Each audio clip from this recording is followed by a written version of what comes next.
Welcome, everyone, to the Walk with Faith podcast with Evan Rains. This is his second time coming on, sharing with everyone, my dear friend. Hi, Mhm. Evan. And Puppy Moon is Hi, joining us today.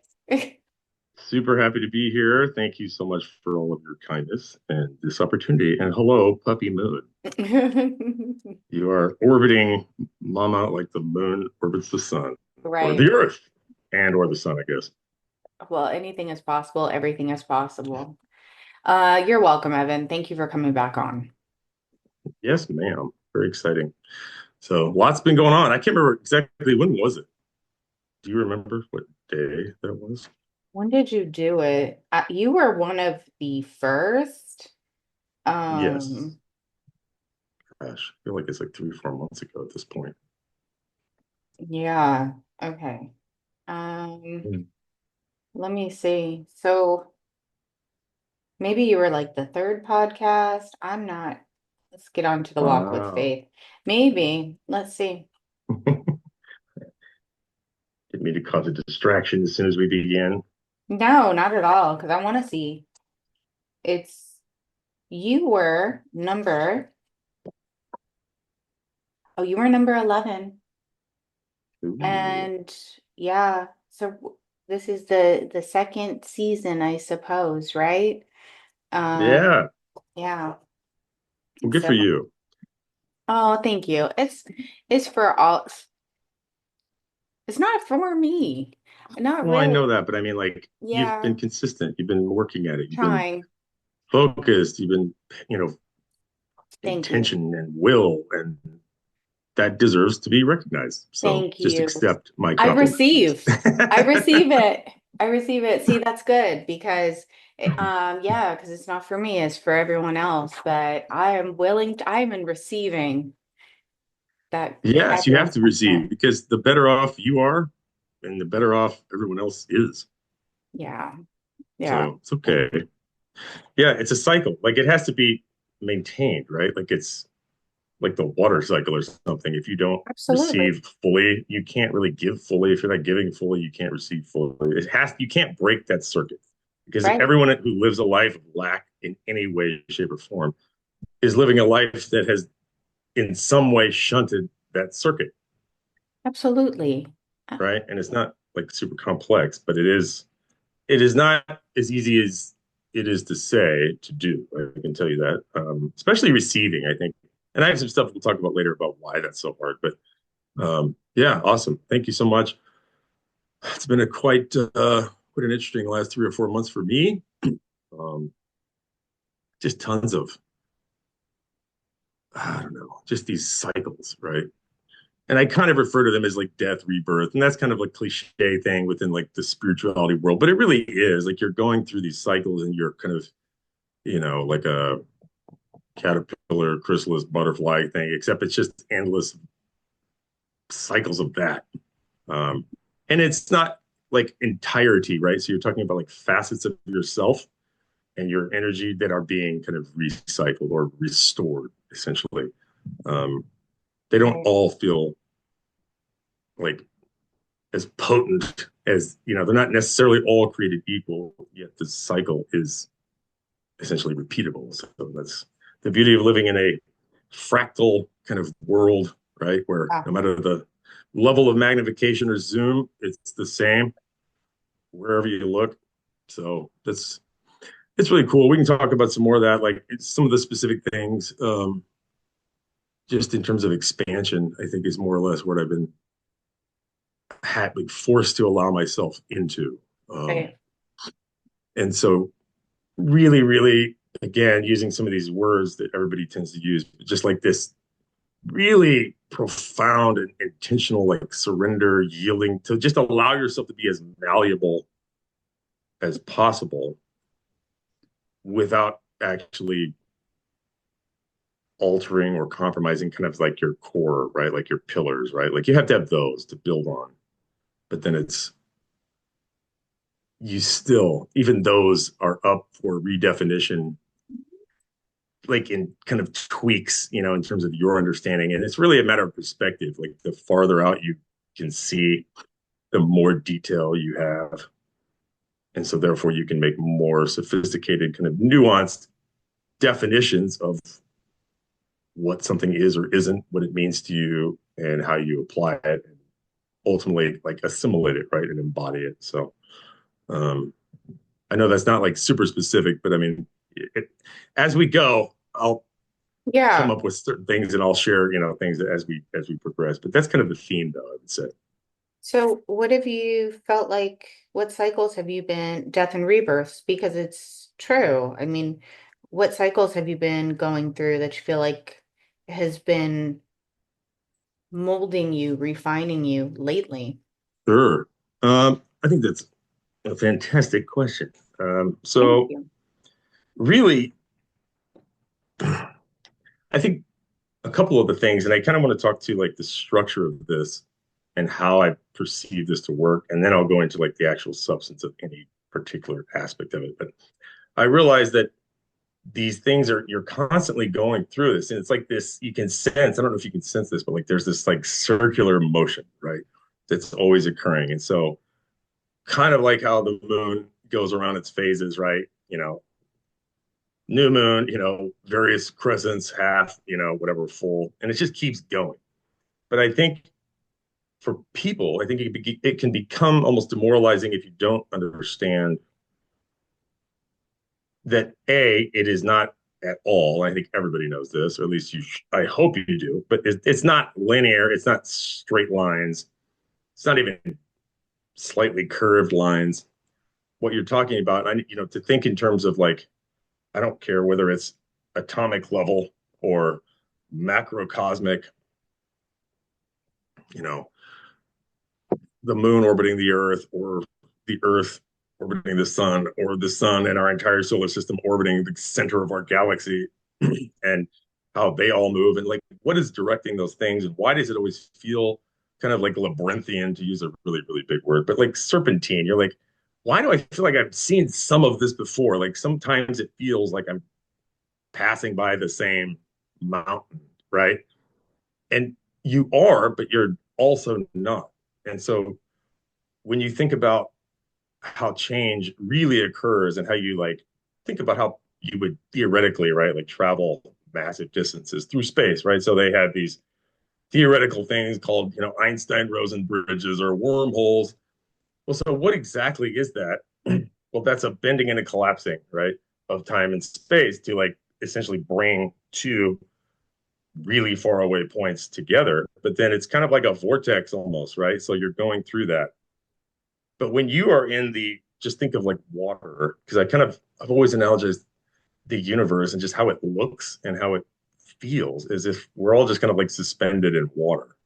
And it's just kind of floating around. And how does water work, right? You see these little vortexes in water spinning, and things start spinning around them. And so you're spinning around it, but the gravity is kind of pulling you in. Like you're headed towards a destination, but you just kind of circular around and around and around, but you're Yeah. getting closer and closer to Yeah. the center.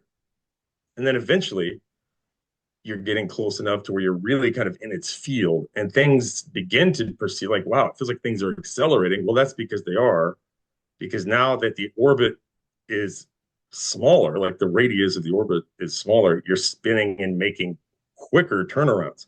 So those cycles, those kind of like, oh, I get it. Oh, this sucks. I accept this. I embrace this. I lose this. I feel this. I have to experience this, but then I'm back.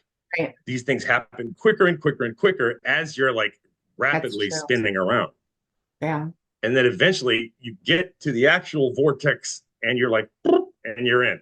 And then you shoot out the other side, wherever that is, right? And so it does seem, and I think that was something that was deeply frustrating for me because I'm like, gosh, I don't feel like I'm moving like and making like really, whatever tangible, like noticeable progress, because we all want certainty. We all need to know, like, and feel that I I made some progress, like that I can tell, right? Like rather than sitting and watching like corn grow all day, like that's nobody's idea of fun. I mean, you literally can't watch it grow, actually. It'll grow a couple inches in a day, but like you're not going to sit there and be like, wow, this is so captivating, right? It's super boring if you don't understand what's going on. And so then I think part of understanding the nature of this also kind of frees you up and liberates you to just like, oh, because you do have to actually release The whatever those control. expectations are about timing, yes, and control, so that you can actually just quote enjoy the journey. Another cliche, but it's also true. Like you have to accept where you are and not just accept in the sense of like, well, I'm just resigned. I've resigned myself to the fact that I'm here. That's not necessarily a positive. I'm here. I don't I'm think in this moment. That's right. all there is. Yeah. So I need to just be my most essential self that I can be at this moment, knowing that that in itself is expanding and being redefined constantly. Hmm.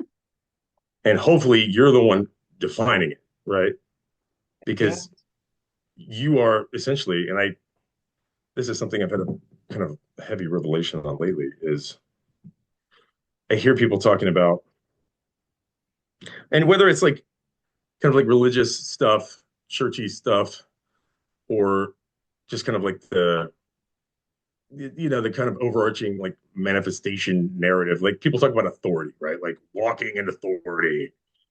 Well, what does that even mean? Most people just, well, it's power. I have power.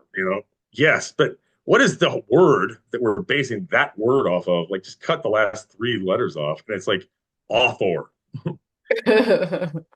authority. So Uh-huh. you are the author. You're the author of your life.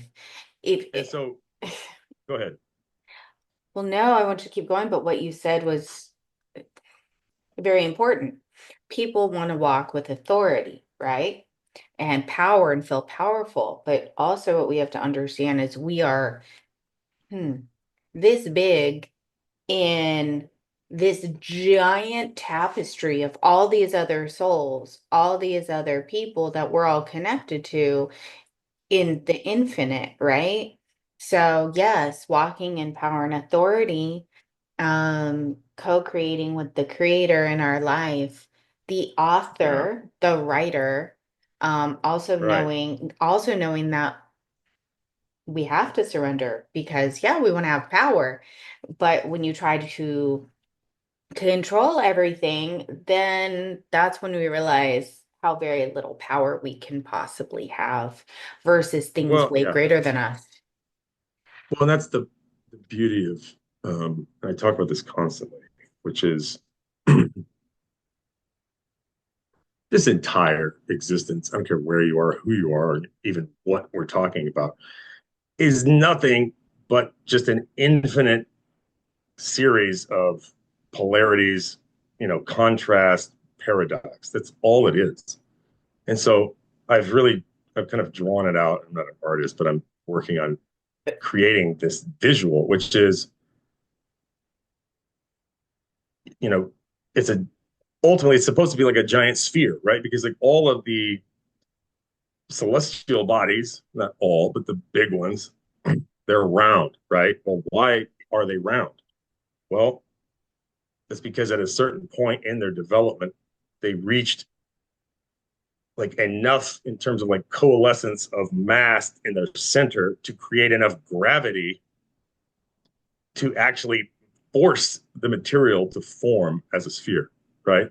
So and that's parallels our growth. Okay, so think about this with me, just track. So it's like as you get clear on who you are, who you're not, right, which is just as important, and you begin to be solidified in your identity, because I talk about that all the time, which is like you have to have a perfectly clear, just absolutely titanium sense of identity. Um, the more you have that, the more massive and the more dense your core is. Therefore, the more gravity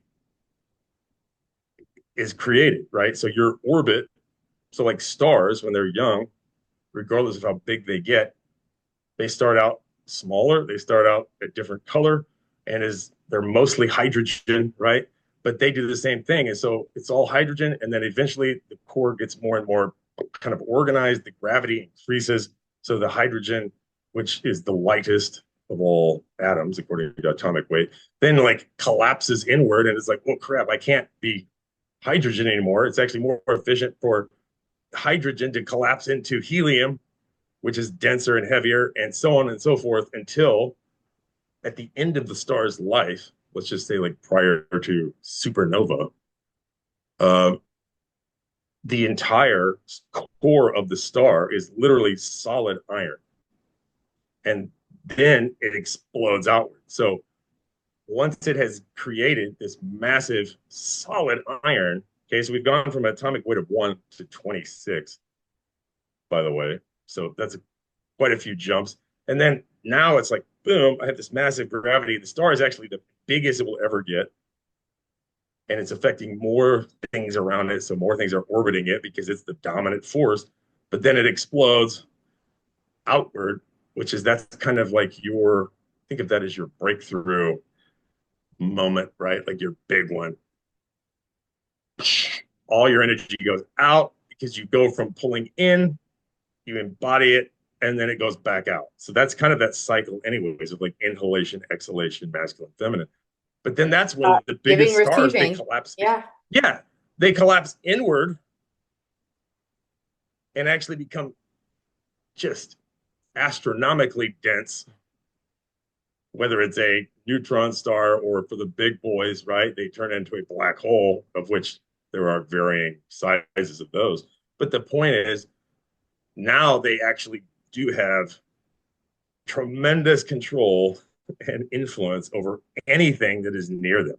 So, and again, we know like, oh, well, light can't escape. Nothing can really escape. Everything eventually is drawn to it.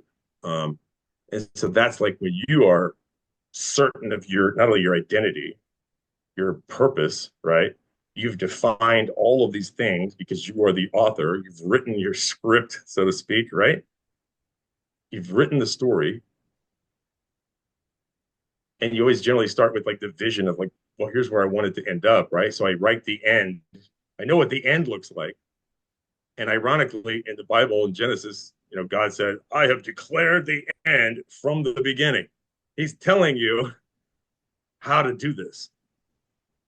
So when you do that, you have your vision and you've said, well, here's how I want it to go. Here's how it's going to go. Here's who I am. Well, now you're actually starting at the finish line, reality. But then there's like nothing that can stop you because no one else, hardly anybody else, has that level of specificity in terms of who they are, what they are, where I'm going, and what I'm going to do and how I'm going to impact all these people because I've defined it. Almost no one else has. So therefore, whoever has the most gravity is and the most mass, because mass equals gravity, basically, everyone else is going to be orbiting around me. And even if they're not orbiting around me, if they come anywhere near me, my gravity is going to alter their trajectory. Like they are going to be affected by me one way or the other. And Exactly. so I think that's kind of a cool way to look at Yeah. personal, spiritual, emotional development and expansion, right? And elevation. Um, and that's just something, and it just kind of builds on itself. It's piece by piece, but it is like consistently applied. This, I'm just pulling in all these things, right? And so it's like the gardener, somebody asked them, how do you, and they have just the most beautiful garden, right? Everything's perfect. How do you get these things to grow so perfectly? Like, what is the secret? And the answer is, well, I don't do anything to force this to happen. All I do is remove all the things that stop it from happening. Exactly. Exactly. Yeah. And it's so amazing. Like that Yeah. the process of growth, the whole that paradox of expansion and elevation is really done through the process of elimination. Yes. Yes. So Absolutely. I don't know. That's something I've been kind of ruminating on. So I hope that I'm so came no, across. no, it did because I was gonna say that. That's my process too. What I've learned works for me personally, what I've been spiritually guided, divinely guided was remove what is blocking or Mm-hmm. restricting And that word just Yeah. came through really heavily restricting, blocking, damaging growth, evolution. Oh, yes. So yeah, it wasn't like it was just like, okay, what can I remove from my life that's going to hinder this and block me? And you're talking, what was cool, what you said was pulling everything in, right? Mhm. Um, yeah, and I feel like clearing all of the things out that would block what you're pulling in, those new seeds being planted. Because you want that garden to be lush, that soil to be fertile, lush, rich, Absolutely. healthy. So yeah, I'm very big on the process of illumination of what is not Yeah. healthy. I do my best. I'm not perfect. I Well, got a I lot think of it's work to like do. it turns something that is a process that is viewed so widely as like nebulous or esoteric, into something just super straightforward. Like, Yeah. Yeah. oh, all I have to do is just remove or allow like the Hmm. junk to be removed. Goodbye. And This is it's not what I like it's want. you have to do it. Yeah, you don't have to, it's not like it's all on you to do it either. Because like the beginning of my journey, 3 years ago, was me just telling God, like, look, I don't know what necessarily is what, but I want you. And I'm specifically asking you to remove every single thing, every person, every idea, every single thing that doesn't belong, like that wasn't designed for me. Like, and I don't care what it is. I don't care how painful it is. I don't care how long it takes. And that's kind of like the endless series of like waivers and insurance forms and indemnification sheet that you sign like before you go have surgery or something, right? They're like, this is going to hurt. There could be some, Does collateral hurt. damage. It does absolutely. And, Yeah. you know, But it's worth it. so you're waiving your rights essentially to comfort, um, predictability, certainty, any of it, right? Because like if you're comfortable, you're not growing. You can't Growing. possibly be growing. If you're happy all the time, you're not growing unless you've already done all this and you've reached the point, right? Like that's the one kind of exclusion. Um, Well, we're but yeah, still like here, not to interrupt, we're still here to experience the human experience, right? sure.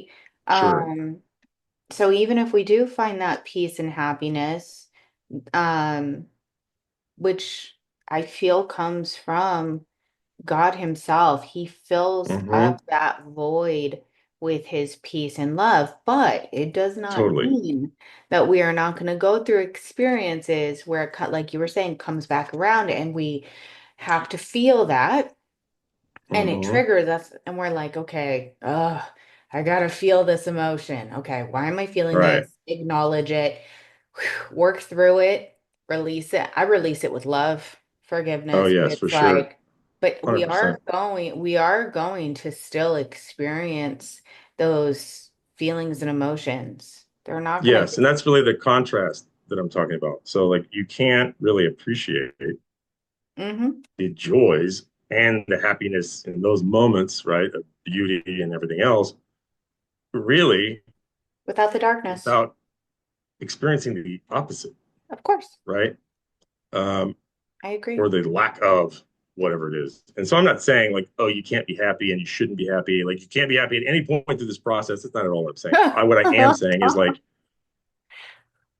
having gone through it now and gone through all these painful lessons of, I don't know, coming to terms with all the stuff that I went through and the people, who in my view, like perpetrated, X, Y, or Z,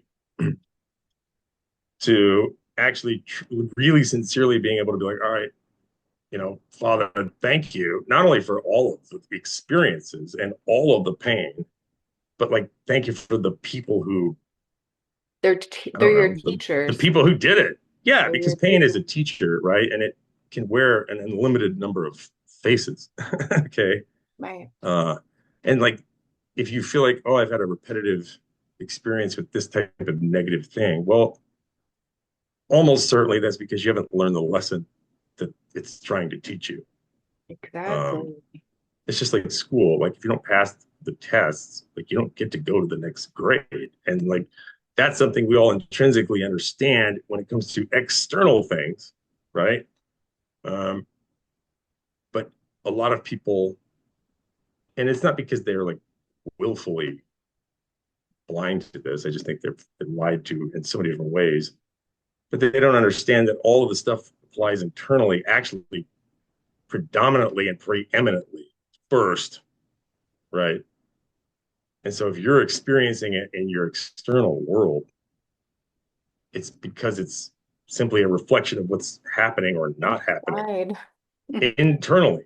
And that's, I don't think that's like a huge stretch to, if you really are like, oh, okay. Because it is like the equal and opposite kind of thing. It's a mirror effect, right? So like you're going around, it's just reflecting everything back to you, right? And when it comes to like specificity, this is a huge deal for me, and I think for a lot of people, is you have to be super specific, aka write the script, like a detailed script. You have to be really specific about what it is you want. I mean, it's not just like, well, I just want love and peace. Well, that could mean anything to anybody, or most people are, so they define themselves by their pain, right? By their trauma. So they're like, well, I just don't want that, right? Yeah. So a wish list is not a list of things you don't want, right? No, exactly. Yeah. So when it comes to, for example, I just use this analogy, a lot, but like I was talking to my daughter the other day, and I'm like, it's like if you go to your favorite restaurant What do and then you you want? order your favorite dish. I'm like, what is your favorite dish? She's like, well, I get this and this without this, with extra this, with a side of this and that, and Knows a exactly chocolate what shake. she wants. Right. And I'm like, and don't they normally bring you that? Yeah. I'm like, well, what if you went to the restaurant? Now let's think about it. Let's pretend you're now talking to the restaurant of the universe. And it's like, what do you want? Well, I don't know, something good. I just want something delicious, or even worse, kind of going back to that, like living in perpetual lack and pain. Well, I just don't want something that's poisonous, right? Okay.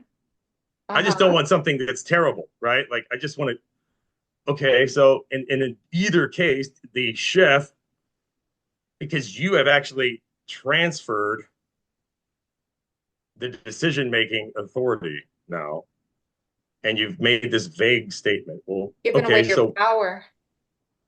well, yeah, you've given away your ability to decide because now it's the chef who's like, well, I'm going to give him what I think is delicious, right? Exactly. Exactly. And so then you get it, and you're like, well, this isn't what I wanted. Mm-hmm.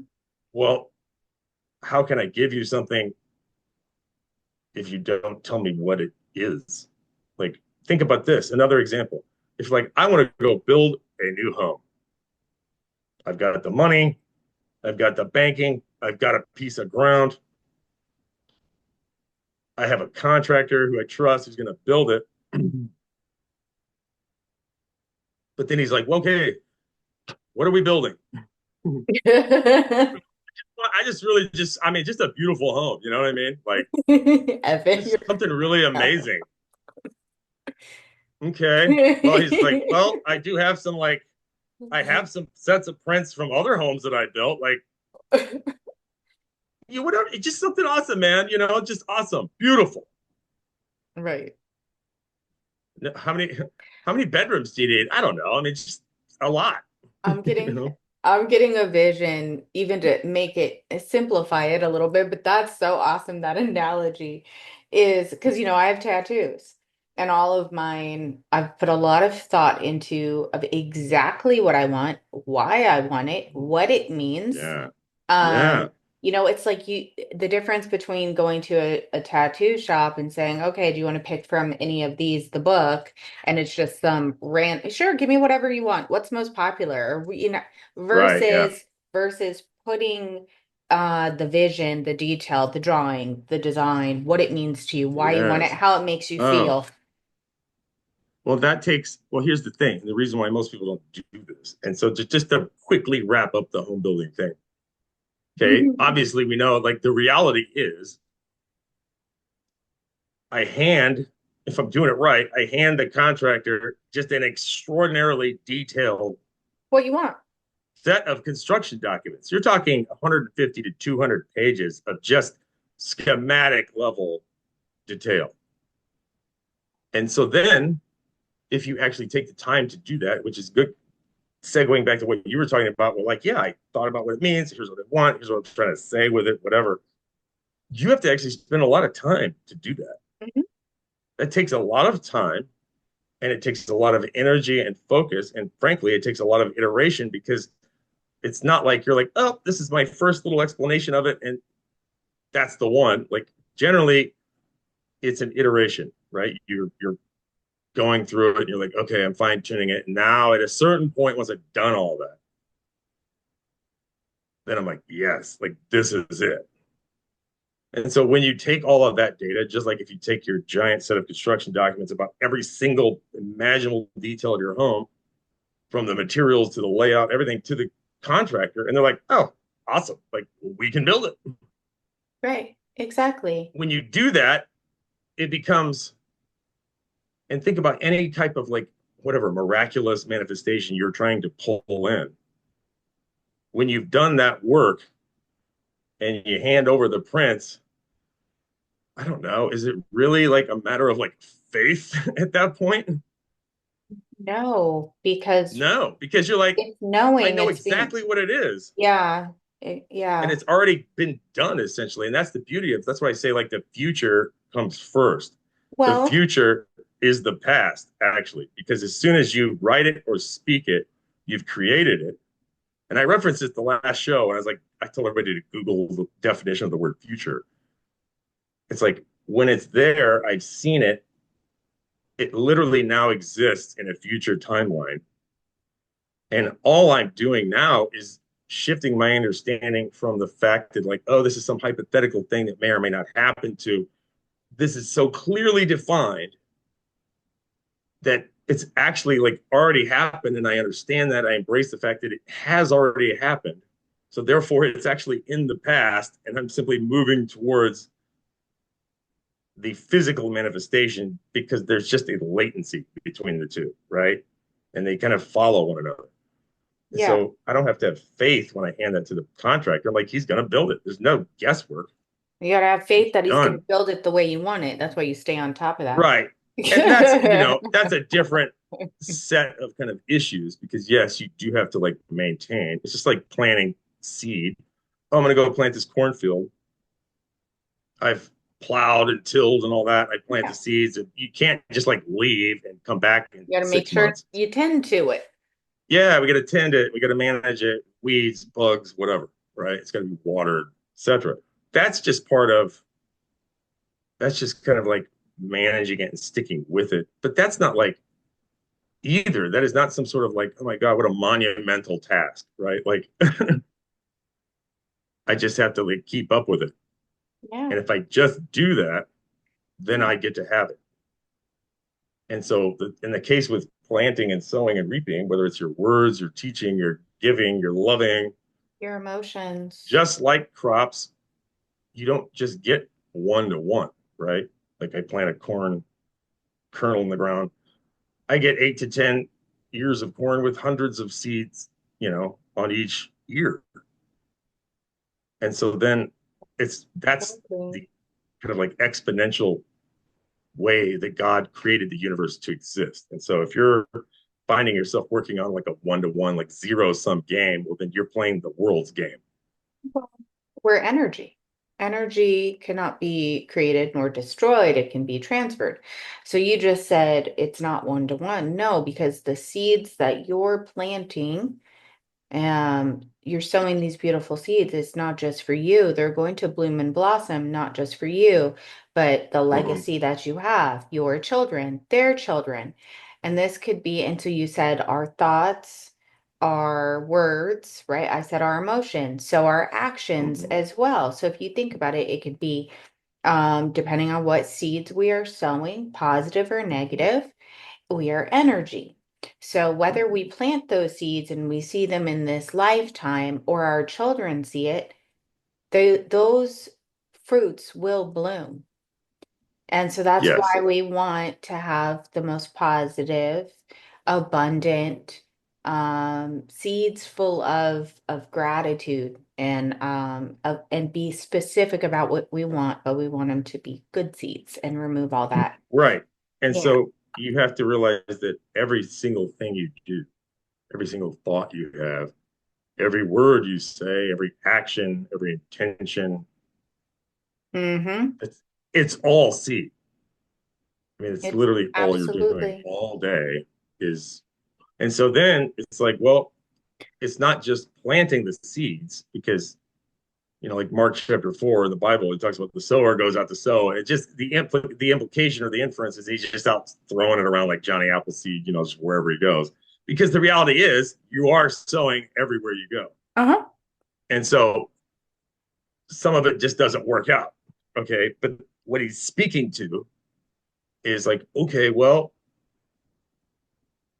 3 out of the 4 don't work, but it's not because sowing and reaping doesn't work. Well, then it's like, okay, what is the quality of the soil you're planting in?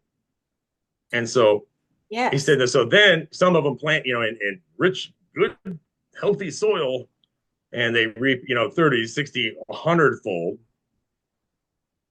which is like awesome, right? Like that's what we're looking for. Well, so why? What determines that? And then also think back to when God, in Isaiah says, the words that proceed from my mouth shall not return void, right? Meaning, like, I always get a harvest. They always go and accomplish the thing for which they were sent all the time, every time. Well, why is that? Well, because he's super judicious about the soil, right? And so that's why I talk about, my little book theme that I'm writing, like giving up Huge. your Yeah. mountain, like your terrible soil, Mhm. clearing it out through that process of elimination. Like you have to clear the land, like you have to till it up, getting those rocks, those weeds, all that junk out of there, so that when you get to the bottom of the valley, aka the valley of the shadow of death, that's the ego death, right? The soil is now pure. It's ready to go. Like it's nutrient rich because the literal corpses of your various facets of your ego, that organic matter has seeped into the soil and it's rich, right? Because in order for life to come forth, it's like death has to immediately precede it, always. So you're planting it in there. And then it's like, whoa, it blooms, right? All that energy that was inside is now released out and it multiplies. So the soil is so important. So, like, think about that, right? So if a tree is planted, it's like people, I see people do this all the time. They keep getting the same like junk, nasty, rotten fruit, from life. And they're like yelling and angry at the fruit. And maybe they're like, well, this tree sucks. Maybe that's the thing. Oh, well, Yeah. actually, no. Is it the soil that's polluted, Hmm. right? Because that's where the tree is pulling up all of whatever it's getting to produce The whatever it's nutrients come producing. from the soil, of course. Yeah. Is the soil So good? you got to think about that. And that's, It's not the outside influences, it's what we are a reflection. So what do we have, what work do we have to do internally, our own soil, our mhm. own death? You're right, to the ego. What has to die to give birth? What do we have to remove? Everything Right. will shift and change, but um Well, and I think you're overarching like your very generalized perceptions of the world, okay, would be, in my view, like the closest thing to like the soil. So how do you perceive the world, right? Because your perception is essentially formed by your definition of everything that you interact with, including yourself, right? And kind of like what are the kind of like atmospheric conditions, right, that you've set for yourself. And so when I say that, now I'm going back into, again, I always go back to like Genesis. It's like, okay, he told them you can eat of any tree and any fruit you want, just don't eat from the, like, essentially the tree of the knowledge of the law of good and evil. Okay, so because they were always captive to the law. It was always like the law, the law, the law, right? And so the law of good and evil. Well, what does law actually reference, and what are we specifically talking? Because it's basically bifurcated into two words. There is innocence and there is guilt. Because a judge is either going to say, "Well, you're innocent" or "You're guilty." So if you don't understand that your innocence or guilt is absolutely like self-imposed, and you're living out of this, I call the tree of perpetual guilt. Okay. And I've got a bunch of notes here. So, like, this is my whole worldview is based on the fact that I am like broken. I'm sinful, like I'm dirty. I'm this gross, guilty thing. And actually, all the bad things that happen to me really just prove me right based on what I've said and how I've defined my world, right? Like, it's coming back to me because, again, if you say, well, I'm just guilty and I don't deserve anything, and you have this self-deprecating, derogatory self-image, well, then again, the universe, the mirror, is just going to be like, well, apparently you want more of this, so here you go. And so you're seeing all this, and so you live in a world where everything you do is based on the elemental presupposition that you are in fact guilty, and that nothing can actually redeem that. It's perpetual. And so even your quote good, your kindness is really just you projecting your guilt onto other people because, like, why do you say, oh, she's always doing that guilt trip thing with me? Yeah, misery loves company. People want you to go on the trip with them. They don't want to be alone. They resent the fact that if somebody sees and views the world in innocence, they're like, oh, they're just naive. They're just gullible, stupid, whatever.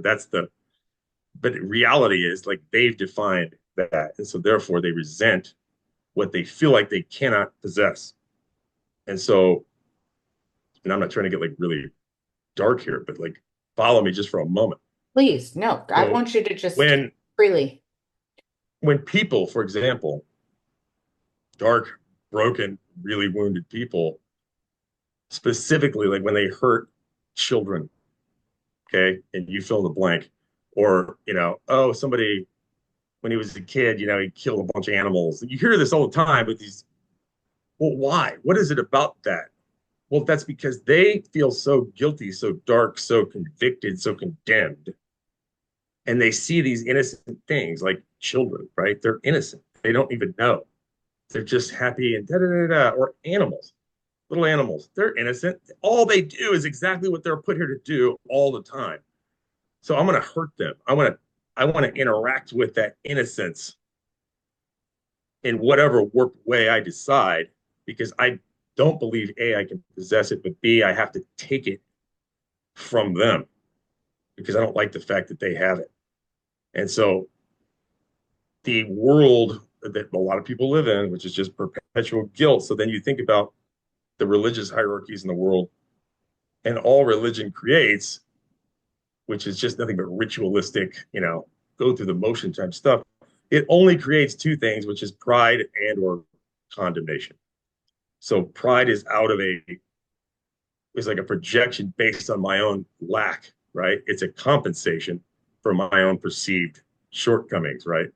it's like I'm puffing myself up. I'm creating this image because I feel like I need to feel this way because I don't actually believe that I have worth and value. But then the other side of it is I'm condemned and I'm self-condemning and I'm being condemned because I don't have whatever everyone else has, or I didn't get the results that someone else got, or I didn't have enough faith, I didn't tithe enough, I didn't do whatever, I didn't volunteer enough. And that's why my life is the way it is. So you're explaining it away because you're like, well, I'm just guilty and broken and I'm condemned. So therefore I live this way. Mhm. But then like, so condemnation shoots off to like, that's that sense of resignation, right? That like, just like that, that I call it resigned, like acceptance of like, this is the reality of my life, right? This is just the way it is. But it's also a form of, and just a facet of believing that everything that affects me is external. So it's all about assertion. So all of these things coming from the outside define me and condemn me because I first condemn myself, but they don't see the connection, right? All they see is what's coming in, and they're not aware that they have a transmitter as well. And so, you know what I mean? It's just, it's coming back. It's just a feedback loop. But compensation meaning something, I don't have something within me. I don't have value. I don't have worth. I'm not loved. I'm not lovable. So that is, again, based on the entire paradigm of scarcity and lack, right? That says the things that I want, no matter what they are not available. There's hardly any, and I don't get any, and I can't have it. And even if I do have it, it's only temporary. It's only an ephemeral moment of like, and so that creates when I live in a world where everything I want is hard to get and there's not enough, that creates this entire world matrix of zero sum games where in order for me to get something, someone else has to lose, right? And so, because something has to be taken, it's not giving and receiving, it's taking and hoarding. So then you have people hoarding. And so that creates control. So, like, I don't have the things, I can't get them, things that I want, whether it's love, money, whatever. So then I become controlling, right? And that's where people start white knuckling everything and they hold on to it for dear life, which all that actually does is repel it even more. That's why people don't like clingy, super emotionally needy people. They're like, I just want love, love me, please. But they actually get repelled because nobody wants to deal with that. And that's the opposite of what you're looking for. So then that goes to like, well, now I feel helpless because there's nothing I can do. I believe that there's nothing I can do to materially affect whether or not I get the things that I really want. So then I stop wanting them and I start resenting them, which leads then to that like further morphs down into just hopelessness, right? So Mhm. that's like, I don't have any control. I can't get what I want. I actually now hate the things I want. But it all boils down to the fact that you did willfully choose that. And you, whether you know it or not, is immaterial, actually. You made a willful choice. You willfully accepted this reality. And then you've embodied that, right? So, but there actually is and that just goes down to like, I am guilty, right? But there's a track for the other one. Innocence goes down the same, its own track. So, like wholeness, right? Oh, I'm not missing anything, right? Like David said in Psalm 23, the Lord is my shepherd, I shall not want, meaning I lack nothing. Nothing I need, I don't already have, right? What a stark contrast. Blessing, right? Just inflow, freedom. Because if I'm innocent, I'm also free. I'm not in prison. If I'm guilty, I'm in prison. Mhm. So that's a choice I make. I'm choosing those things. Like the Bible says, I think it's Deuteronomy, whatever, 11:26. I set before you this day a choice between blessing and cursing, right? Like it's your choice. So choice is also just like intention. Like I'm intentionally, purposefully, knowingly choosing these things and I'm defining them as such. So then I am also, just like the other side, I'm willfully accepting this reality that I have also chosen. Except I know what I'm doing and I've chosen it intentionally. Whereas the guilt train, that whole path, is based on like unconscious acceptance. Like I don't know what I don't even know. Right. So it's all just hitting me in the face because I'm living reactively. So then I'm embodying this joy, this wholeness, this innocence, which again goes back to I am innocent and worthy of all these things. So therefore, I have them, I experience them, right? And so, like Proverbs says, a hope deferred, right? Like something you really want that you don't ever get makes the heart sick, right? It saps your life. And that's that train of guilt. But a desire fulfilled is a tree of life, which go back to Genesis. God is like, man, if we let these people come and eat of the tree of life, they'll never die and they'll be just like us. Because Mhm. desires fulfilled are a tree of life. And so it's like self-perpetuating, right? It just keeps like 0 point energy. It just keeps cycling through. It's just self-sustaining. And so like it goes down to ultimately the blessing and the cursing. Am I choosing that? Blessing and cursing could all be See, also be called creating and destroying. life and death. Yes. And so when I think of like the word like Lord is used in the Bible all the time, and I have this little sign on my table over here. It's out of Joshua. It says, "As for me and my house, we will serve the Lord." And the Lord is written like Lord is written in white. Everything else is in black. And I've been staring at it for months and years. Like there's something about that word, and I just kept like hammering away at it. And finally, it was like, oh. And I'm not saying it wasn't meant to be like the word like they know and you use, but it was literally it just jumped off me, and the Holy Spirit was like, and it was like L or D, life or death, light or dark, right? Live or die. Like, I don't know why that keeps oh, coming out. That's crazy. Yeah, yes, you choose. we do have a And choice. yes, you're the only one that does. Hmm. And so if you don't choose, and that's why we say like not making a decision is making a decision, right? Absolutely. Oh my gosh, I can't believe you just mentioned that. That is so true. So true. It just means someone else is making it. That's all. Yeah. We have to be present and make conscious decisions in our life. Take those action steps, those measures. It is also about surrendering. So, like, for me personally, I know that there are certain action steps and choices that I have to make and do, but I also know that there is a flow state. Let it 100%. flow and receive it. There are many Mm-hmm. times where I have to surrender, but I still know that I have to make a decision, be clear in my intention, Mm-hmm. positive thinking, knowing, trust, and not speaking ill over my life or others. Right. I want everyone to be blessed. I want me to be blessed. I want us to be healthy. Like, so it's, yeah. 100%. Blessings or curse? Blessings, 100%. Well, and the fact is, all of it is within you, Mm-hmm. and it always has been. It always Mm-hmm. will be. Mm-hmm. And I think that's another thing that I don't know if it's like willfully ignored because it's just like people don't like, what do I do with this? But there's something that people really just they really try to hide from that. I've noticed. It's just like I don't want to confront the fact that like all of my life has just been like birthed out of one side or the other.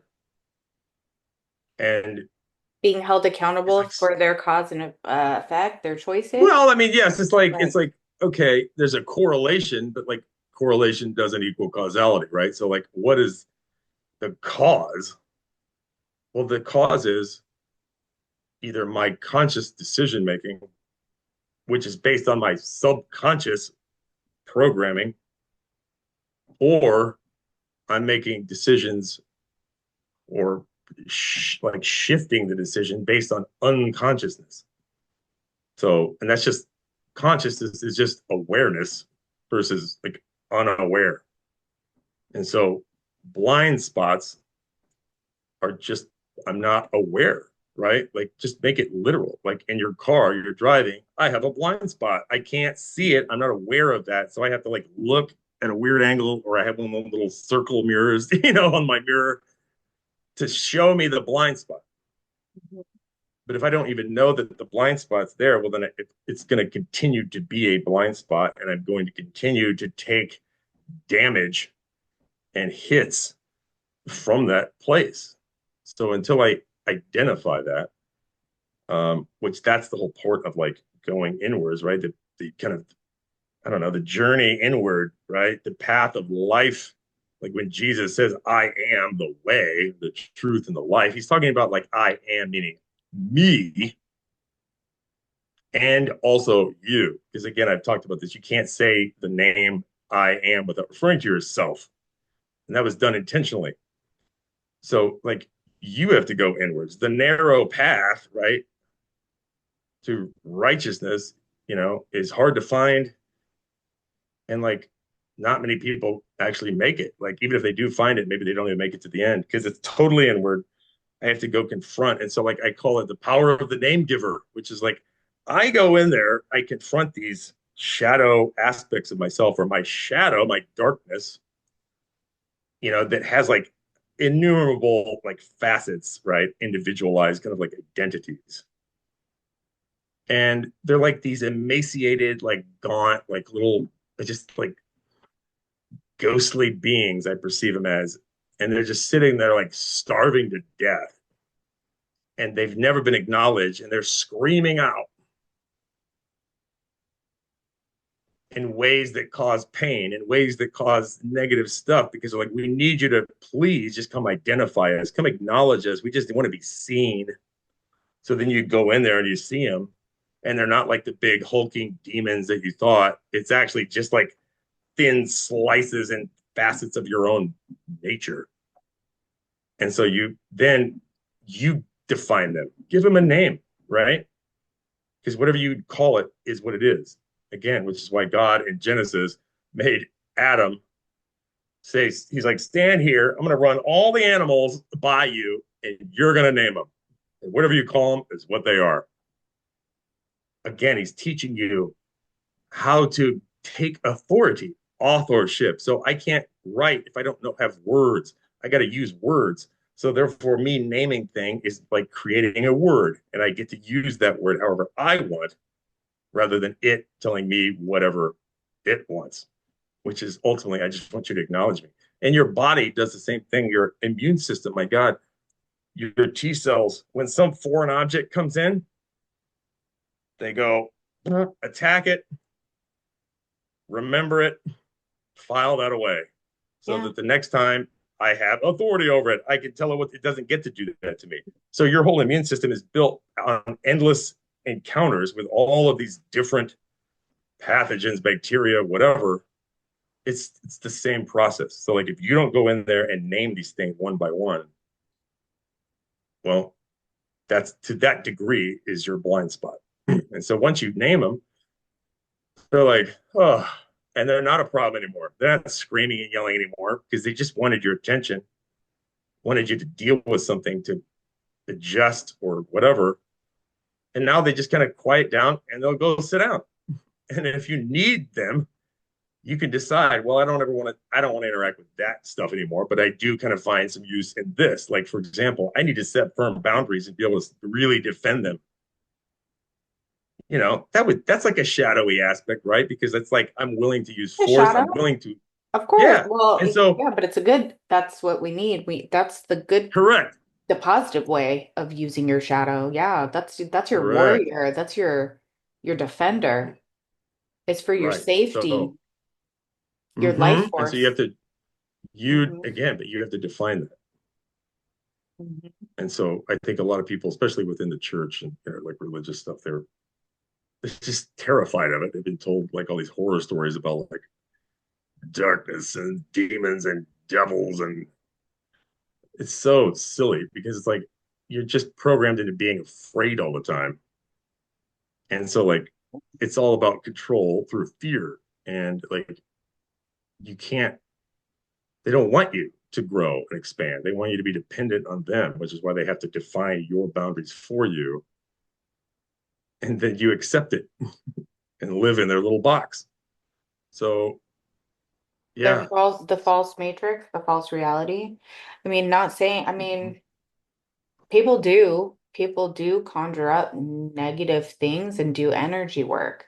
To say that that does not exist would be false because, no, I'm not pe- saying, yeah, I just mean in yeah, general though. yeah, no, in general, because it does, because I want people to understand like that because people do go through it.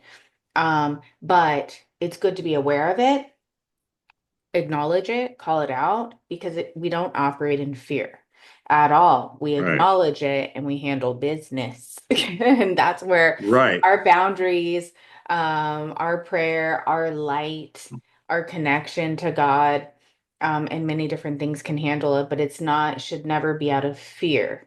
right. And We have like, that power and authority, so people need to understand correct. that as well. I think if you actually understand the fullness of who and what you are, um,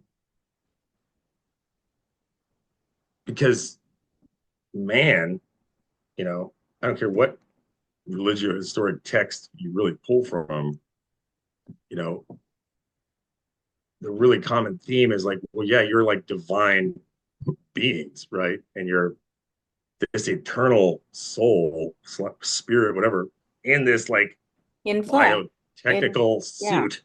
right. And you're here to experience things that you otherwise wouldn't be able to because Hmm. there's no like inflow when you're just a big ball of energy and light. It's all outflow. So like I want to have something come in. That's what the senses are for, right? So when it comes to like, then you're like, oh, well, I actually understand that. I'm I'm taking authority because God said in Genesis, like, go out, be fruitful, multiply, take dominion, and subdue the earth, right? Like overwhelm it or conquer it via superior force is literally what he's saying. So to take dominion means to be a dominator. That's what the word is. So it's like if I'm still thinking, for example, that because I get it, there's negative energy, people can do that type of stuff, but they cannot usurp my like knowing of my own authority. So like crap flows downhill, it doesn't go uphill. So if I am at the point where I need to be, and I'm in right standing, aka righteousness before God, and I'm upright, and I've taken my role, and I understand that I'm not only an heir to the kingdom, but like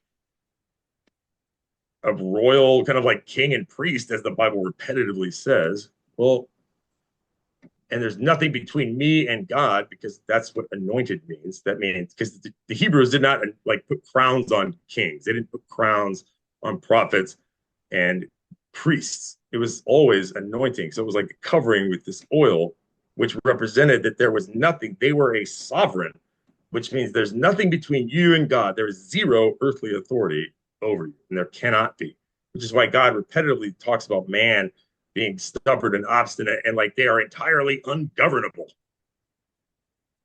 because they're not supposed to be governed. They are supposed to govern themselves.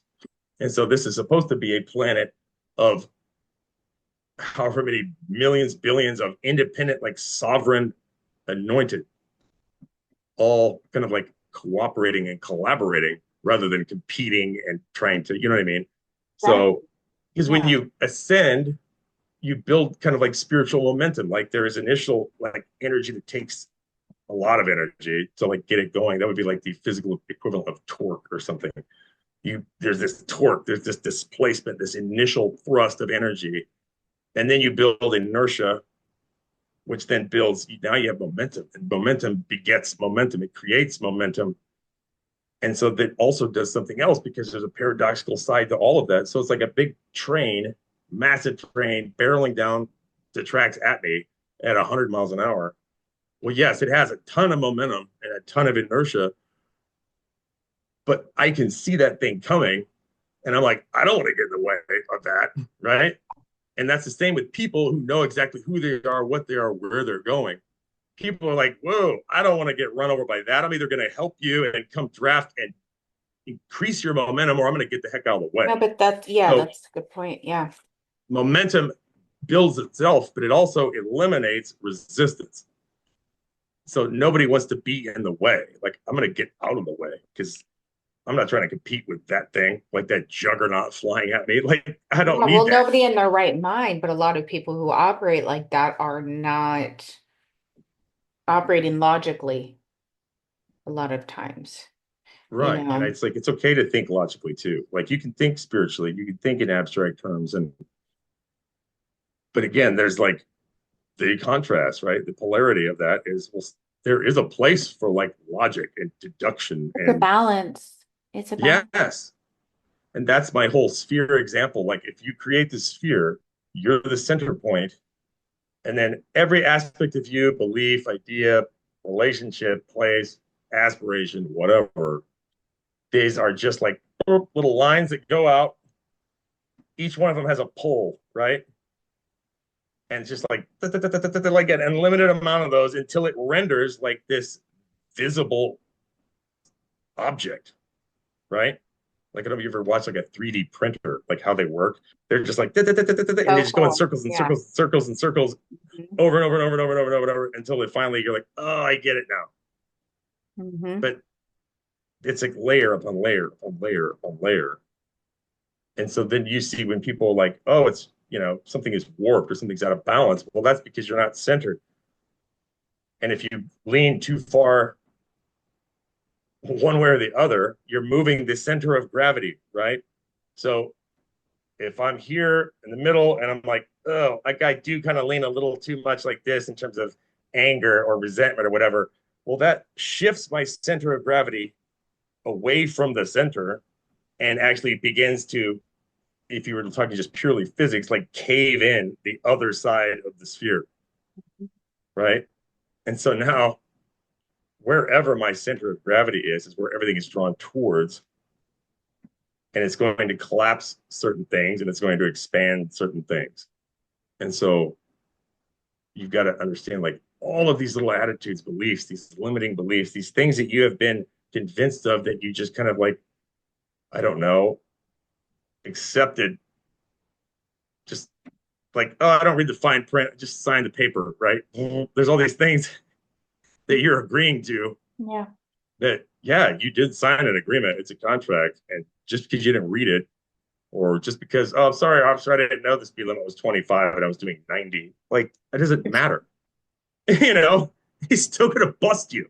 So, like, that's why the Bible, again, he's like, my people perish for a lack of knowledge. Like, they just don't know stuff and they're getting hammered, which is again Proverbs. He says, the wise man looks ahead, sees evil, and hides himself. But the simple go on and are punished. Like, they just walk into the buzzsaw. And like, you've got to stop doing that. And the way to start doing that is become conscious and aware and start forcing yourself to think in different ways and, stretch your mind and learn. And because you need more data to do that, and you've got to like soak it in because you can't make good decisions if I'm still working off the same old data. I mean, Cool. Hmm. again, yeah. I always tell my kids, I'm like, it'd be like if I told you to go cross Interstate 80 on foot, like during rush hour, and I'm like, well, here's a snapshot of what the traffic looks like, but it was from 5 minutes ago, and I want you to cross based on that. Hmm. Like, how is that going to work? Like, Yeah. what's going to happen? You're going to get run over, and so yeah, I'll stop talking about that for a second. Like, it's so key. It's like it's big and it's small. It's simple and yet it's like doesn't mean it's easy though. No, because diving within the self, and doing that work. And it has to do with our energy passed on from our family as well, breaking generational cycles, um, Yes. And that's traumas. cycles of It's in our unconsciousness. That's cycles it's of in our unawareness. DNA as well. So yeah, I mean, we really have to go inward and address these things because why are these cycles reoccurring? Is it in our DNA? Is it something that our parents went through? Their parents? Is it something that I need to work on that I agreed on that I would choose in this life? Of course it is because we've Hmm. made agreements to live the full earthly experience. But yeah, I mean, Hmm. it can be painful, and that's why I feel like people do fear it, but it's important. It's very important to do. Yes, but the path to joy and all of that fulfillment, It's all of your wish way fulfillment better. is like acknowledging all of that. And, I just feel like my purpose here, among other things, is in general terms, is to just absolutely shatter that BS lie and just forcefully just smack people over the head, frankly, to where like the scales fall off. Because like I don't care how it actually causes you to react in that moment. If it takes the blinders off of you, Open your eyes. Yeah. then you can see. And now you're like, oh, it's like why did Neo in the Matrix? He's like, why do my eyes hurt? And Morpheus is like, because you've never used them before. Oh, okay. Exactly. Oh, okay. Yeah. So I just feel like, and I love people. Like I don't ever go out of my way to like, I'm gonna stick it to like, I don't, it's not even in me, but I do know that I'm like a walking trigger because I'm obsessed with truth, and truth is a trigger, right? It immediately and exclusively causes polarity in one way or the other. The minute you And start so, sharing the truth is when the attacks start happening from whether it's uh slander, lies, people coming after you. Of course, because they don't want the truth to get out. But right, it's got they have a to. vested interest in maintaining the kind of status The quo, and that's what, lies. yeah. And even Morpheus said to Neo, he's like, man, you can't just go and unplug everybody. Like a lot of people are not ready to be unplugged because they are so. He says they are so hopelessly dependent, so inured that they will literally fight you to stay plugged in. Yeah. And that's They the reality. will. That is the Yes. real, And that so, literally is.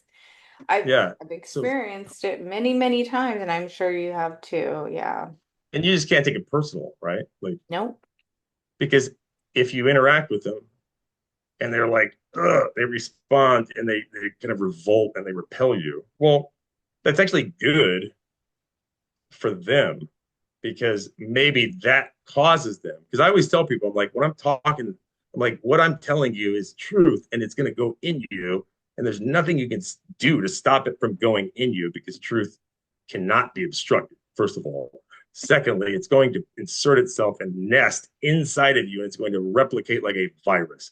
You cannot stop it. There's nothing you can do. And it's going to cause pain and discomfort, okay, as it kind of like proliferates through your body, but it Yeah. will shove all that stuff out. You're going to deal with it one way or another. You're going to feel it. But like once it's done, then all of a sudden the pain is gone. Right. And I'm not talking about like viruses, like if they kind of run their course and then they eventually go away, but I'm talking about something that is like inarguable, something that is immutable, something that transcends time and space and, anything you could imagine. It's there. And like truth is so powerful. I love it so much because it like carries its own weight. I don't have to defend it. I don't have to explain it. Like it bears witness to itself. And I love that because It does you bear may, witness to itself. Absolutely. yeah. Absolutely. And so it's like sometimes you may be you might be one of several people to kind of like hammer on that rock, that is that person that's like, is stuck. But somebody somewhere, you guys are all contributing. Somebody at some point is going to hit it and it's going to crack. And so all of that energy is like cumulatively applied and eventually like yes you did contribute and then sometimes you get to be the one to make the final, you know that's okay It doesn't really matter. The whole point is like we need people to be free because as soon as they are, they immediately shed the weight of all these lies, all these dense, terrible energies, which means they immediately, like a balloon being weighed down by a bunch of weights, when you cut those, the balloon just goes up and they go up. And if a bunch of people go up, then everybody goes up. Like the tide, a rising tide lifts all boats, right?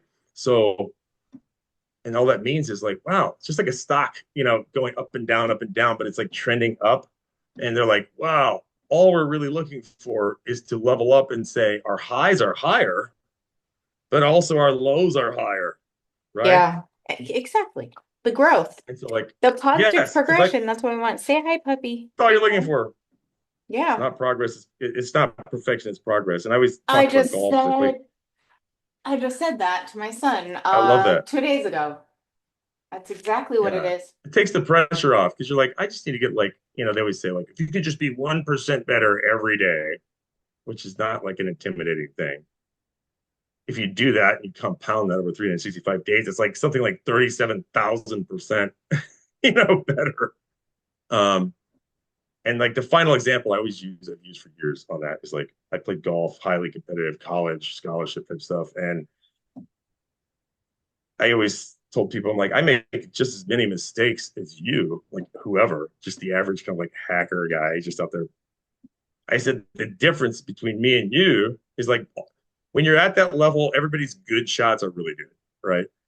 But the difference between me and everyone else, the difference between the best and everyone else is like their bad shots are just way better than yours. Mhm. Like they make the same amount of mistakes. Mhm. They're just better, right? And we call it dispersion, like shot dispersion. Like what is the range at which I can either hit the target or miss the target? And so like you end up drawing this circle, and the better you get, the tighter that circle gets, right? So like you're like, ugh, I didn't hit that right. I mishit it. And it might be like 15 feet away from the flag. And you're like, dang it, But like another guy who does that, it's like in the trees or whatever, right? That's just kind Would of the be me. I used to take Ryan golfing all the time. He loves golfing. it's so fun. Um, I can't wait to go play I this year. It's so cold right now. yeah, I was pretty bad, but we had a good time. We laughed a lot. Yeah, just have fun. Absolutely. Yeah, That's I'm cool. big on having fun. We rescued a bird when we were golfing one time, not to change the subject, but it Wow. was No, being I love it. attacked. It was being attacked by a bunch of crows. They were hurting it really bad. And Mm. we stopped the golf cart and I shoot him away and we took that bird. And I actually took it home with us and we nursed it back to health. And I think it was like Project Wildlife when I was still in San Diego, Mm. took it there and it survived. It That's lived and they amazing. set it free. Yeah. So. Yeah, like the more I've grown, the more kind of like reverence and awe I just have for nature, just in general.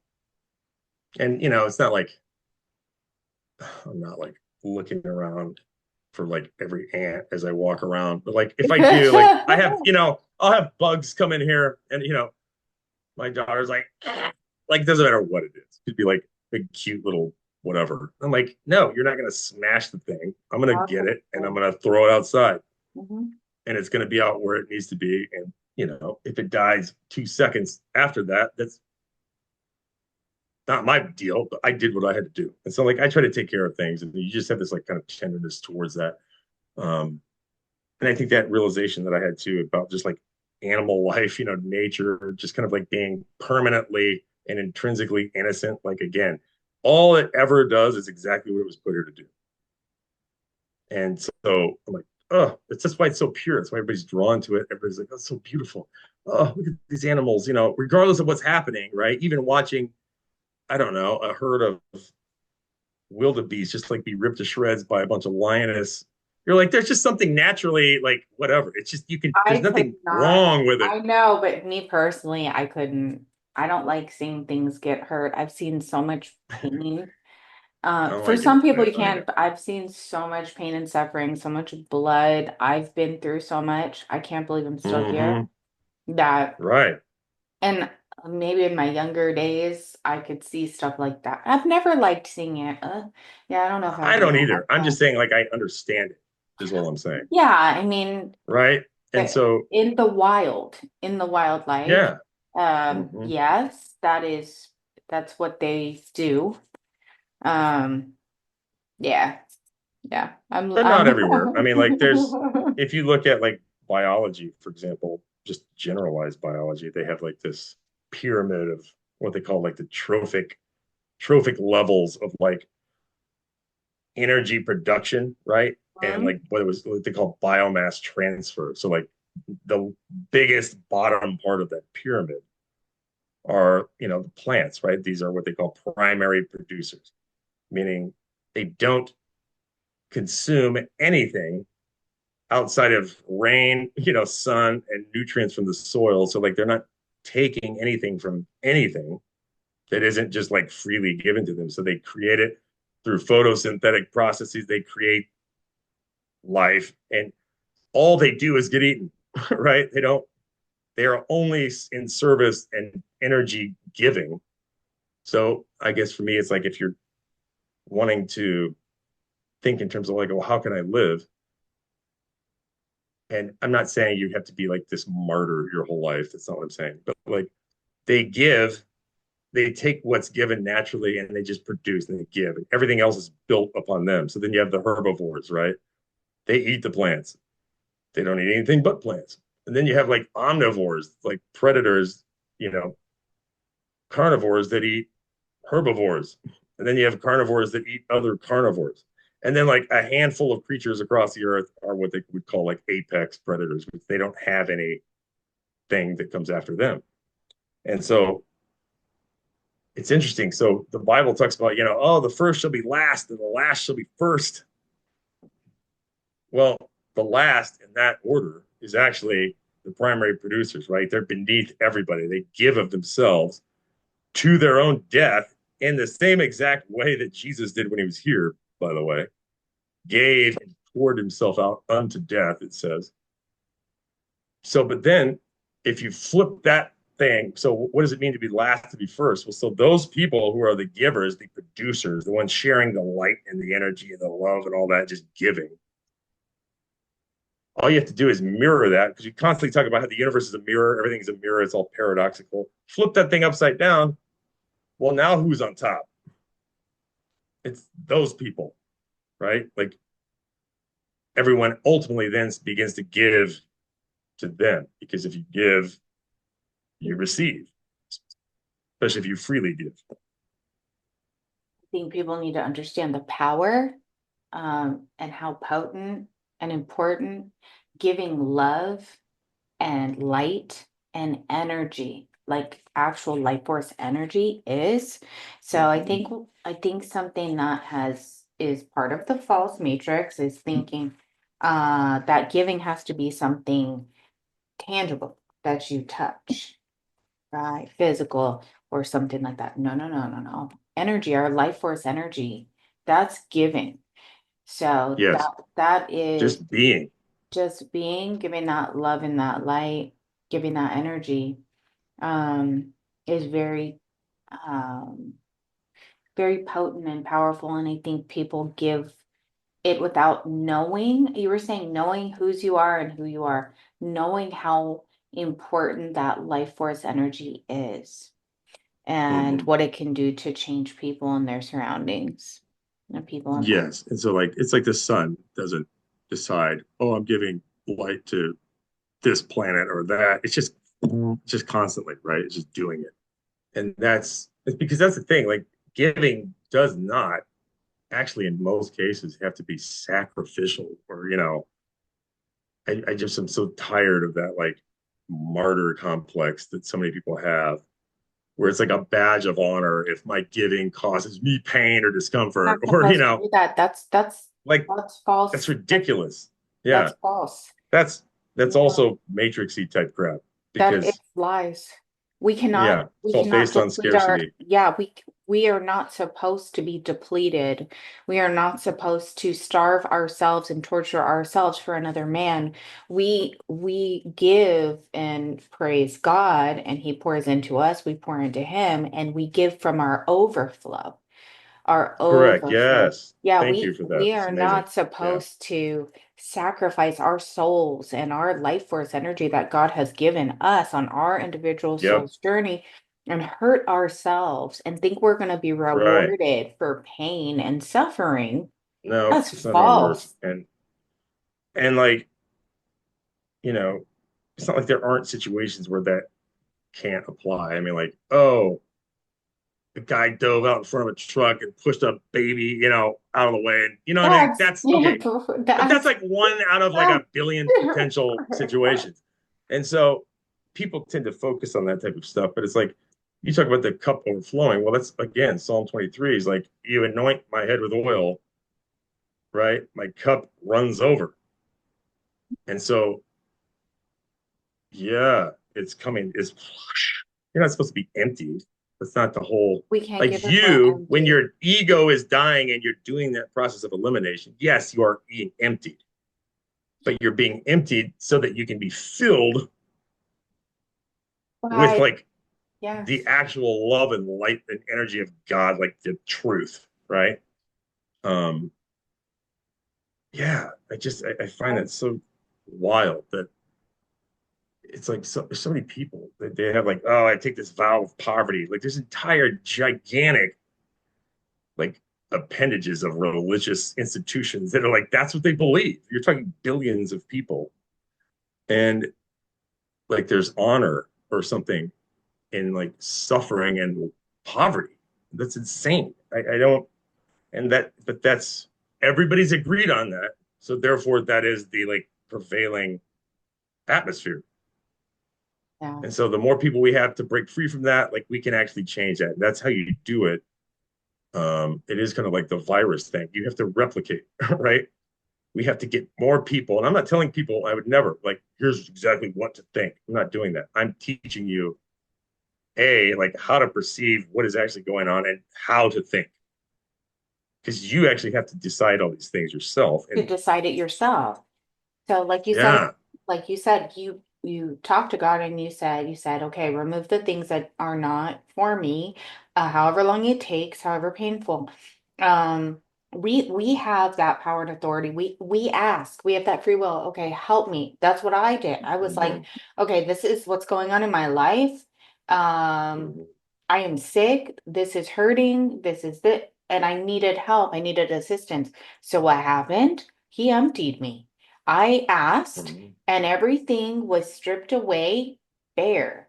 My Yeah, family, friends, monetary, ego, every. yep, all of it. Someone just asked me, "What do you?" Because abundance comes in many ways. Somebody who is a part of our soul family. She is so sweet. She's like, yeah, I work for skincare. She's like, what are you using on your face? And I was like, oh my gosh, because she owns a spa, and I was like, she is just going to be like, she's gonna go cringe. I was like, um, nothing really, like some B12 and some CVS face Right, lotion. Because I don't my own, right. and I told her, she goes, well, what were you using prior? And I told her, and it was really nice stuff. Now I'm like going to CVS and like, what's the cheapest brand that we can find right now that will not make me break out, And then some Yes, B12 or not B12. What was it? It was some sort of natural, oh, vitamin E. That's what it is, vitamin E. there you go. I was like, that's all I'm, really using, maybe like a couple leftover things that I have from my old life, which is like years old. Mm-hmm. So it's funny to look back because when you ask for that, and God's like, I'm taking that from you, I'm taking that from you, and you get emptied. But you have that Yep. choice, and you do it, and you clear everything out so that way you can be filled up with. Yes. Well, a So key point to realize about the emptying process is not it's not necessarily always, and it's like a decent amount of stuff that, and I did this like so I don't know golf stuff like beautiful cars I had. Yeah, dude. All these things that I cared about that I'm like, I also knew he's like, I actually want you to have all those. Like you're designed to have all these things, but I want you to give it up so that I can like restore it and put my, on it and like multiply it and turn it into something that is so much greater than what you had concocted on your own from your like warped perception of the world. So just let it all go, doesn't matter what it is. And then I will Yeah. give it back to you because I'm starting to see this like things that I actually do love, things that I love to do. Like I had thought I had kind of given up, my entrepreneurial stuff. I've started these companies and like it was a big deal for me and I spent so much time on it. But I'm like, you know what? I'm yielding that whole deal. I don't care. Like at this particular moment, it doesn't do anything for me and it's just a burden. I don't want it. So then I was like, oh, I felt this freedom. But then he takes it, like cleans it off, like bathes it in some kind of solvent, and like removes all the junk. And then he starts giving it back to you, but you're like, wow, this is way better. And I had this impulse to want this or do this or feel this way, Mhm. but now I'm doing it from a higher plane. And he Okay. wants to give it to me. He's always wanted to give it to me, but he's like, I don't want you to go strive to get it or take it. I want to give it to you. And so, like when the Bible says, seek ye first the kingdom of God, right, and his righteousness, meaning just get right with him in terms of who you are and whose you are, that whole deal. Just stand there. If you're in the right place, then all these other things will be added, meaning given. He's like, I want to give him to you. I don't want you to go work for him. That's why Jesus said, I have called you to like reap where you have not sown, right? I have called you to be the beneficiary of others or the hard labor of others. That's what he's like. You are to be given to, right? Like Isaiah 60, your gates shall be continuously open, right? Meaning like your energy, your life, everything. Day and night they shall not be shut, so that men can bring the wealth of the Gentiles unto you and their kings in procession. He's like, I want you, if you actually are doing and living in the way that I've created you to live, you are going to be sitting here like a king in the way that everybody comes and like pours into you because you just existing actually pours out and it blesses everyone else. And that's a pretty wild concept. Okay. But that's what he's saying. And so you don't just get to that point. Oh, boom, boom. No, it's a step by step by step because you're fighting your own limitations, right? Your own kind of like, oh, well, is this really how I can, is this possible for me? And he's like, yep. And then you level up, level up, level up, level up. And eventually you get, to whatever nirvana, I guess, right? And you're just kind of, you see things the way they actually are. But yeah, my God, like he wants you to have things. It's okay. Like that's the whole point. Yeah, He wants to he give it to doesn't you. want you to have things that are tainted with poison, like Well, yeah, um uh, myself and like you doing it and striving and uh, competing and yeah, hoarding. yeah, so it's Yeah, or in well, yeah, it goes deep. Yeah, so um well also so like the old business that was supposed to be a blessing, there was stuff that was not of God that I found out about that was going on. He didn't want me to have it. Why would he want me to have 100%. Yeah, something that's not of God? correct. And that doesn't come from the church. That just comes from like the Ten Commandments, or I mean, it's no church. I didn't go to a church that didn't tell me this. It's just like legalities, as well. Like we don't Yeah. lie, we don't cheat, we don't steal, we don't, Well, um, yeah, and you can like really boil down the Ten guilty. Commandments. Yeah, but You can like boil down so, the Ten Commandments to two things. It's like, are you giving or are you unlawfully taking? right. That's every So single one of them. it was like lies and cheating and corrupt, all kinds of stuff. So it's like, Yeah. so God's Yes. like, I don't want you to have that. You got to get rid of 100%. all this stuff because I want Yep. to give you what is blessed. So it's not Correct. that Yes. he doesn't want to give you, and he wants to Yes. also it's for us to know that we're safe with him and he's wants to give us. He loves us. Hmm. What we get rid of, what we clear, what what is we close out will always be replaced. Um, but at a higher vibrational frequency, something that is more Yes. elevated. Um, yeah, Yes. A beautiful, perfect form. yeah. And like to the extent that Not you hurting can let people. go, yeah, to the Yeah. extent that you can let go and surrender that, like it's directly proportionate to like Well, you said the get right with God awesomeness too. of what you Yeah. get back. Because if we're going to So really get right with God and within ourselves, we're not going to be doing yeah, things. because guess what? He sees things that you don't see. He hears conversations that you don't get to hear. Yeah. So we're People not going talking about you, people plotting against you, people, word cursing you. absolutely. Like he sees all of that. He sees everything. And at a certain point, yes, you should have a much more sensitive radar to truth and false. Like I feel like at this point I can kind of just see through people like almost immediately. And such a it feels like a superpower because I'm like, wow, this makes things so simple.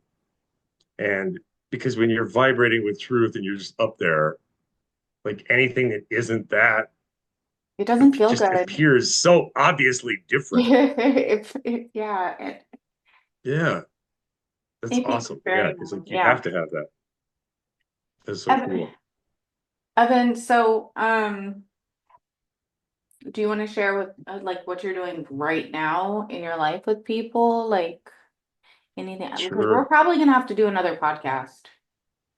Yeah, there's more. And I just feel like, it's like at a certain point, I'm Okay. like, yeah, we're kind of wearing out our welcome. I mean, not really, but so No, but I'm just it'll focused, be honestly, like I have a handful of people right now, let's say a large handful, that I'm just, like I don't get paid to do any of this stuff. And eventually, like it's just gonna come to me. Like I'm not worried about that actually at all.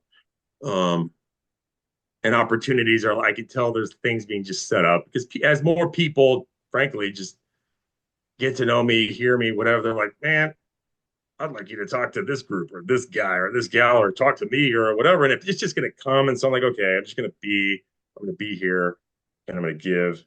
And, I don't think about, so I mean, that's it the doesn't even divine occur to me. masculine is that giver. Is the doer. Yeah. I was gonna say the two words. Well, like yes, Giver, that doer. ambition to like want to make a bigger impact. But Yeah. then the feminine is like, I'm just going to give. I'm giving, right? I'm taking what No. I receive and I'm multiplying it. Well, multiplying, yes. But Because like the the womb, right? The seed and the egg, boom, and she multiplies it and gives it back. well, yeah, it's a cycle. It's a cycle. Mm-hmm. So we're not depleted. So the masculine gives, the feminine gives birth, multiplies it, gives it back out, and then here comes the masculine giving more. It's this full cycle. Well, right.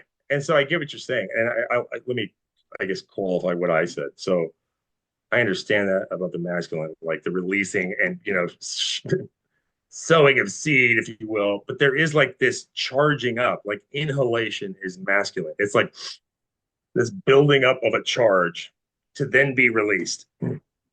Right. And so Yes. then And we all have that. Mhm. the receiver, aka the womb, earth, the universe, whatever, takes that energy, like multiplies it and just blasts it back. That is So true. Yes. that's the cycle. And so when it comes to what I'm doing, all I'm doing is talking to people. I start wherever they're at, right? Just by conversating with them, I'm like, oh, okay, I get where you're at. And I just know one of the things that I am very, very humbled to be able to do is honestly, like, no matter the situation, who it is, I know where they're at, like what plane of consciousness they're at. I know exactly what they need in that moment. I know exactly how to articulate it. And I know exactly how to like lead them where they actually need and want to go. And so then they start making these decisions and we kind of just partner together. And it's just this elevation. And I'm just kind of like da, da, da, da, da, one step at a time. And so, but that the repetition of that has allowed me to also kind of create like a blueprint almost, right? Like this system that is not cookie cutter in any way, shape, or form, but it does acknowledge like the commonality beneath the specifics of any given individual, right? Like there are foundational levels to this thing.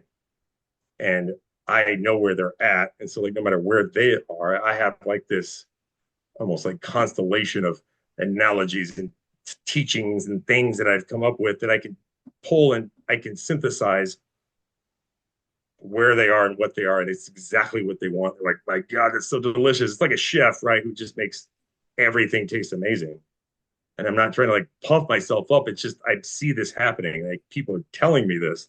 I'm like, this is awesome. What a cool like fruit of this long, painful journey I've been on. Right. That's great. No, it's not about puffing So yourself up. It's about acknowledging it. I just love being that you honest, said like, that. yeah. Yeah, that's awesome. Don't, yeah, Mm-hmm.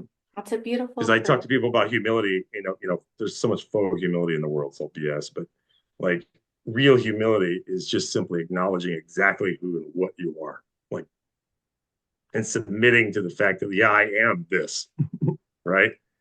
That's all it is. And so it's like, I'm submitting and humbling myself before God and like, yes, I am because you are, and vice versa. And like, we're all just, we're just one thing. And Yeah, so I'm acknowledging that. But then I'm yeah. going to go out and do and be this unique Mm-hmm. amalgamation of all these different facets. Yeah, And I'm going to just go be that. And that's I why love people that. fail at things, whether it's they fail at a restaurant, they fail at making music, they fail at writing books because they haven't defined who they are. And so they're just trying to do like and sound like or create something that tastes like something someone else made Yeah, or because they're something someone supposed to else be their created. authentic self. Yes, the Where, miracle is in you just being exactly who you are. And so if you want to talk about what is God like, what does it mean to like be God like? And I don't mean in like again some weird superiority thing, but like all it really is like you are the most essential, authentic version of yourself possible. And what that does, and what people think, like, God, that's like superpower. So, what is God like? It's called minimizing the amount of time between the thought of something and the manifestation of it in reality. Like, because he speaks and boom, it's done. So, if you learn how to like clear all that baloney out of the way between saying and writing and receiving, my favorite, my favorite of all time, and it works for me. It works for me in particular because I've journaled, I've written, I do that. I'll go back and I'll see the stuff that I've written. But for me, maybe I'm a feminine, I don't know. But just for my journey, my path, um, sure. whoa. And I just got confirmation. I don't know if you heard that, but I'm big. That did you hear that? I That didn't hear anything. there was like a that was crazy. Interesting. Yeah. Um, I love taking baths, meditating in baths, and literally communicating and being in receiving mode, showing gratitude and claiming exactly what I want and Mm-hmm. being in this pure, relaxed state with vibration, with frequencies just flowing, and I can see it. Yep. And I so think for water is so powerful, like I being in love or it. near water, because I, water is alive, like it has a memory. It There's so much going on with water. It's wild. it's so beautiful. Um, And I did something mhm. last night and I was like, I can see what you're trying to show me. I hear you. And I was like, just doing what I needed to do. And then it was like, I was like, I'm receiving. I don't know. I said something. And then all of a sudden there was this like ding on my phone. And I was like, I love it when that happens. Thank you. Yeah. Like Well, confirming quieting, yeah, it's what quieting I'm your mind, just quieting down, just right? being, yeah, just being grateful, being and knowing what you want. It is about knowing what you want, what it's going to feel like, why you want it. Does it feel good? What is the feeling that you Hmm. get? And like sitting in that state, um, is very powerful. So, Yeah, I love my solitude and my silence. I have to have it. And me too. because Absolutely. when you really get quiet, especially if you've like gone through this journey and you've, elevated to really any significant point, the higher up you go, it's like frequencies, like radio stations, right? Like da, da, da, da, da, da. Like you ever wonder why like certain people that are doing readings or certain people that are like prophetic oriented, they tend to kind of say the same things at the same time, and you keep hearing like this there's just continuity between like all these disparate entities, beings who like there's no way they're all just like, oh yeah, we all know about each other and I'm just doing this because of them. Like that's impossible because their videos are coming out like within seconds of one another and they're all Right. saying the same things. The divine, the Well, it's, yeah, it's spirit, because that they all signal is being communicate. Yeah, broadcast at that exactly. level. And if you're at that level, you get to hear it. Hmm. And so I'm gonna start talking about it. I'm gonna start doing it, whatever it is. And that's the thing with like whether it's ideas, concepts, or revelations that facilitate in the blessing of others or the elevation and liberation of your own life. It's all up there. So the higher you go, the bigger perspective you get. It's just a gigantic tower. Like eventually at 50,000 feet, man, I can see a lot of stuff. I have a lot of different directions and options as to what I can do and where I can go. And that's what you're looking for. And so like low vibrational stuff is like exclusively reactive. I'm literally on the ground and I don't see hardly anything around me because my field of view is just so limited. So I'm just reacting and it's like, either anger or this. It's either this or this. I'm like stuck between these two, right? It'd be like I don't know. I'm not even sure this is accurate, but like I always like think of like, oh, it's the two of pentacles or whatever. Like it's like polarity Yeah. and they're pulling against one another. And so like there's this balance that's missing because you're stuck between like these either or kind of reactions. And it's like either this or that. And it's not really the reality. So like eventually you work your way up to like the 10, right? Of like, oh, total fulfillment, wholeness, like in every imaginable area. That just like I have so much more detail to what is happening.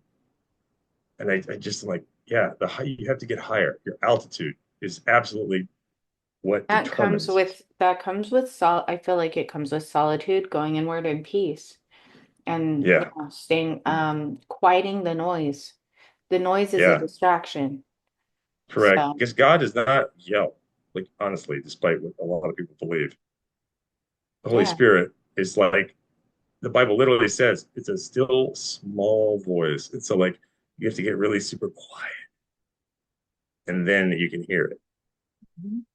And that's the whole point because like, oh, Well, I yeah, can hear this beautiful nuanced thing that all this outside noise just cancels out. Like exactly. just it's like it's not there, but it is there. That's why, that's why chaos, conflict, yelling, aggravation, Mhm. noise, stay away from it. Yes, and Peace, those are all just like sensory kind of reactions, right? So anything that is that lowers your sensory based, it's vibrational all it's frequency all as well. external. Yeah. But it could affect, no, because it could affect you internally. So Well, it's, yes, it is, but I mean, yeah, it's all coming yeah, from outside, and you're imputing it onto yourself, exactly, exactly. So we want to stay away right? from it because it could affect us internally. Yes, you're right, Evan. All right, my I darling. love how we have these little moments, and then I'm like, okay, let me rephrase. Uh, I could go so deep. I could get inside my mind and just start going and just like mhm. pulling layer and then you would pull a layer and then I'd pull a layer. Yeah, and Yes, we could just go it's back really and yeah. cool because I find like people actually, because I have so much in me, I have a hard time just like, oh, somebody's like, well, just tell us some stuff. I'm like, I don't know. Tell me something. Like, pull on me, right? Like, make a request like into the search engine and it'll just here it is. But like there's so much in there. That's why I love talking to you. It's like you kind of elicit things that I would never have thought about or said. Um, and I like that. That's really cool. This is a really cool thing. So we're gonna do this again. Yes, We're we gonna go will. even deeper. And Sounds like yeah, a, I'm excited. all right. Thank you so That was much. super fun, by the way. Yeah, is there any way it was awesome. Thank you. Is there any way that people can contact you right now? Well, I mean, I don't know if you want to post like I have a specific like Truth Unbound official, I believe, at Gmail. And people can just reach out. Like I just have not had the release quite yet to just like blitzkrieg the world with all my stuff. Like I feel it's like it's imminent, and I'm like I really want to. It's like the dog, like pulling on the leash. I'm like I want to go, I want to go, but he's like we're just not quite to the dog park yet or whatever. I'm getting it's very close, like Okay. literally imminent. But I do, yes. Let me make sure I say it correctly. Yeah, truth unbound official at gmail.com. Like literally, I'd love to hear from you. Questions, comments, anything. If you want me to talk to some people, I'll talk to some people. If you have something for me to do, like I'd love to. Like I'll take a look at anything because I'm just kind of open and just surrender to this whole deal. Awesome. I want to be a benefit. I know I can, and I know that it really doesn't really matter what situation it is. I know I can add value, and so once I get all the social stuff put together and I'm officially doing this, I'll share all that with you, and out of the kindness and warmth of your heart, I know you'll throw me a I'll do the bone. best. So I'll do the best I can. I always do. yeah, but it's coming. But yeah, you just got sometimes you have to be patient, and sometimes you do know like have to know when to jump also because you can also get kind of too comfortable You got to take those waiting. steps. So Yeah, we so wait and we I feel listen, like I'm but I'm when you're pushed, you take those steps. yeah. Well, I think this like because how long have we like postponed this? Like the This fact that we're here is um kind of a big deal. We've been trying to do this for like a month at yeah. least. Yeah. So now But we're we're here. here. And so things are happening and Yeah. I think it's going to continue to speed up. So we're Of course. in a very good way, using my water vortex analogy, we are circling the drain. I used to do that. I used to do that when I was a kid, a little girl. Yeah. And I love swimming, but even as a teenager, you know how you'd get in the center of the pool and you would just spin your legs? I could do it, and Hmm. I would just create that vortex. So that it put Or that like image in the my big mind. thing that you put the coin in, right? And it goes, Hmm. and eventually it's like That same was deal. So all right. Thanks everyone eating up. for All right. Thank joining you. me and Appreciate you. Evan. Thank you, Evan. All right, we love you guys. Thank you for joining us. There comes Puppy. Have the most wonderful day, and we pray that you're always surrounded by the Most High God's love, protection, and blessings. Bye, guys. Thank you. Bye, Amen. See Evan. ya. Thank Bye. you.